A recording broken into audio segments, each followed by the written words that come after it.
The physical world lives inside your mind, all of our minds. When a body dies, the mind continues. And when I say mind, I mean anything that you can experience is not the physical world.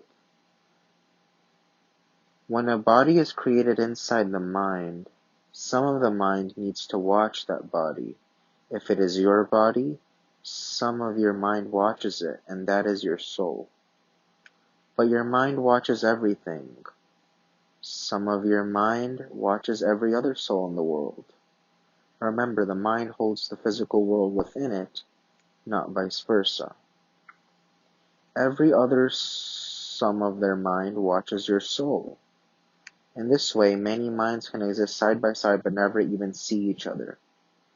So the combination of your soul plus the other minds, well, some of their minds, watching your soul makes for your spirit. This is essentially the aura you give off.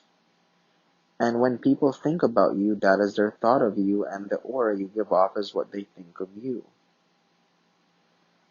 And what more is death than the body detaching from the world and your soul rejoining its mind?